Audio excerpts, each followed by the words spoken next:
وأشهد أن محمدا رسول اللہ۔ السلام علیکم ناظرین، تالی فہیمہ ایک یہودی ایکٹیوسٹ تھی جو کہ اسرائیلی ریاست کے قیام کے لیے بہت ہی سرگرم تھی، مگر اللہ نے تالی فہیمہ کو ہدایت دی اور وہ یہودیت چھوڑ کر مسلمان ہو گئی۔ اسرائیلی ریاست کے قیام کی جدوجہد چھوڑ کر فلسطینیوں کے حقوق کی علمبردار بن گئی۔ تالی 1976 میں اسرائیلی ریاست کے جنوبی قصبے کیرات میں پیدا ہوئی۔ وہ الجیریا سے لا کر اسرائیل میں بسائے گئے یہودی خاندان کی تیسری بیٹی تھی۔ ان کی والدہ نے طلاق کے بعد اپنی بیٹیوں کو بہت محنت مشقت سے پالا تھا۔ جیسا کہ اسرائیلی قانون ہے اور ہر اسرائیلی یہودی کو اپنی تعلیم مکمل کرنے کے بعد اسرائیلی آرمی میں کچھ عرصہ اپنی خدمات دینی ہوتی ہیں، تالی فہیمہ نے بھی وہ لازمی خدمت سر انجام دی اور اسرائیلی آرمی کی ٹریننگ کے بعد 3 سال تک اسرائیلی آرمی میں کام کیا۔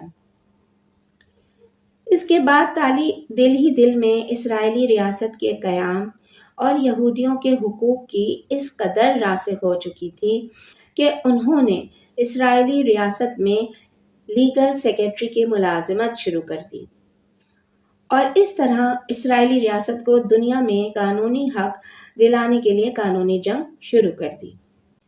انہوں نے سیاسی میدان میں لیکوڈ نامی یہودی سیاسی جماعت کو بھی جوائن کیا تاکہ وہ یہودی ریاست کے قیام میں زیادہ سے زیادہ حصہ لے سکیں۔ مگر 2003 میں تالی فہیمہ نے زکریا زبیری کا ایک انٹرویو پڑھا جس میں زکریا نے تفصیل سے بتایا کہ کس طرح اسرائیلی آرمی بے گناہ فلسطینی مسلمانوں کا قتل عام کر رہی ہے اور کس طرح انسانی حقوق کی دھجیاں اڑائی جا رہی ہیں۔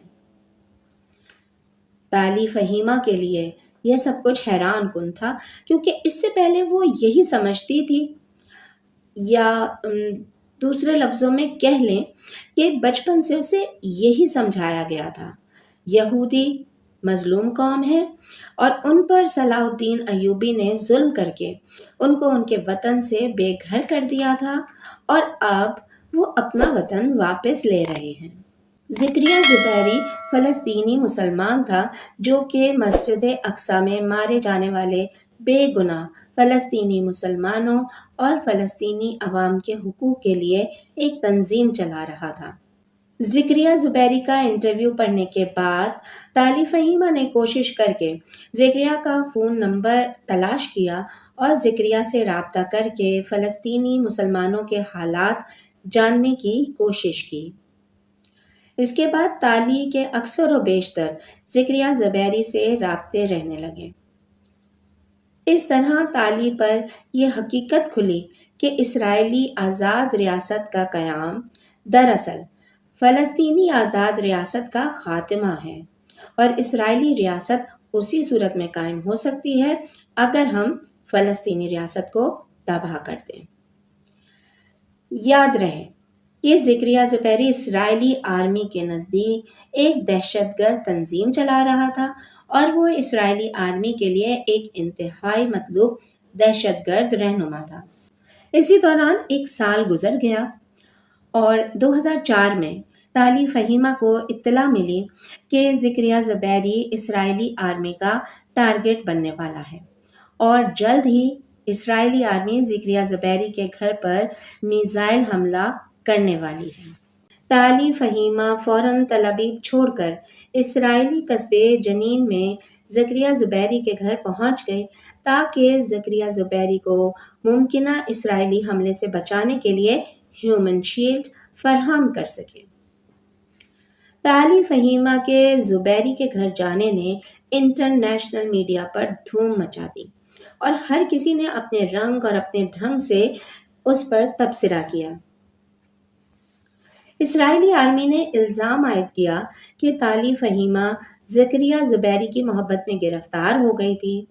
بعض ٹی وی چینل دونوں کی شادی کی خبریں بھی دیتے رہے مگر تالی اور زکریا نے ہمیشہ ان چیزوں سے انکار کیا اور ان کی محبت یا شادی کی باتوں کو من گھڑت اور جھوٹ کہا۔ آخر کار اگست 2004 میں اسرائیلی آرمی نے چھاپا مار کر ایک دن طالی فہیمہ اور زبیری کو ان کے گھر سے زندہ گرفتار کر لیا۔ طالی فہیمہ کو نامعلوم مقام پر منتقل کر دیا گیا اور ان پر کیس بھی خفیہ عدالت میں چلایا گیا۔ ان کے جرائم کی فہرست اور ٹرائل کی تفصیلات بھی کبھی میڈیا کے ساتھ شیئر نہیں کی گئیں۔ 1 سال سے بھی زائد عرصہ ٹرائل چلنے کے بعد دسمبر 2005 میں یہ خبر ملی کہ طالی کو 3 مختلف الزامات پر 19 سال قید کی سزا سنائی گئی ہے۔ ان کا پہلا جرم دوران جنگ دشمن کی مدد کرنا تھا۔ ان پر دوسرا الزام یہ تھا کہ انہوں نے عبرانی زبان میں اسرائیلی آرمی کے کچھ خفیہ دستاویزات زکریا زبیری کو عربی میں ترجمہ کر کے دیے، جبکہ ان پر تیسرا جرم اسرائیلی ریاست سے غداری تھا۔ اس دوران یہ خبریں بھی اخبارات کی زینت بنی کہ اسرائیلی حکومت طالی کو لمبے عرصے جیل میں رکھنا چاہتی ہے اور نہیں چاہتی کہ طالی کبھی جیل سے زندہ باہر نکلے۔ ان خبروں کے بعد بہت ساری انسانی حقوق کی تنظیموں نے طالی کے حق میں آواز اٹھانا شروع کی اور مطالبہ کیا کہ طالی کا مقدمہ اوپن کورٹ میں چلایا جائے تاکہ انصاف ہوتا ہوا سب کو دکھائی دے۔ طالی فہیمہ کیس کی اپیل کی سماعت شروع ہوئی اور طالی کی سزا 19 سال سے کم کر کے 3 سال کر دی گئی۔ بعد ازاں 2007 میں طالی کو جیل میں اچھے چال چلن اور جیل انتظامیہ سے تعاون کی وجہ سے سزا کم کر کے رہا کر دیا گیا، مگر ان کی رہائی کے ساتھ یہ شرط بھی لگائی گئی کہ وہ اسرائیل چھوڑ کر نہیں جا سکتی اور نہ ہی کسی مسلمان تنظیم سے کوئی رابطہ رکھیں گی۔ طالی فہیمہ نے رہائی کے بعد ایک اخبار کو انٹرویو دیتے ہوئے کہا کہ مجھے صرف 3 چیزوں کی وجہ سے سزا دی گئی۔ میرا پہلا قصور یہ تھا کہ میں نے شین بٹ کے ساتھ کام کرنے سے انکار کر دیا تھا۔ میرا دوسرا جرم یہ تھا کہ میں مظلوم فلسطینیوں کا حال جاننے کے لیے فلسطین کیوں گئی۔ تیسرا جرم یہ تھا کہ میں نے اسرائیلی قتل عام کے خلاف آواز کیوں اٹھائی۔ طالی فہیمہ اپنے جیل میں گزرے ہوئے ایام کے بارے میں بتاتی ہیں کہ وہ کہتے تھے، ہم تمہیں ایک اچھا یہودی بنائیں گے اور تمہیں سکھائیں گے کہ اچھا یہودی کیا ہوتا ہے۔ وہ مزید تفصیل بیان کرتی ہیں کہ مجھے 16 گھنٹے ایک لوہے کی کرسی پر اس حال میں بٹھایا جاتا تھا کہ میرے دونوں ہاتھ اور دونوں پاؤں کرسی کے ساتھ بندھے ہوئے ہوتے تھے۔ مجھے 9 مہینے تک تنہائی میں رکھا گیا۔ انسان تو درکنار ٹی وی یا اخبار بھی فراہم نہیں کیے جاتے تھے۔ میں شین بٹ کے طریقہ کار سے اچھی طرح واقف ہوں کہ کس طرح وہ اپنے مخالفین کو دہشت زدہ کر کے جھکنے پر مجبور کرتے ہیں۔ انہوں نے یہودی معاشرے میں میرا نام ایک گالی بنا دیا ہے اور وہ مجھے مجاہدین کی طوائف کہتے ہیں، مگر اس سب سے مجھے کوئی فرق نہیں پڑتا۔ رہائی کے بعد طالی نے اسرائیل کے جنوب میں مسلمان آبادی والے علاقے اررا میں رہائش اختیار کی، جہاں وہ ایک مقامی اسکول میں بچوں کو عبرانی زبان سکھاتی ہیں۔ 2010 میں طالی نے ام الفہم نامی مقامی مسجد میں اسلام قبول کیا۔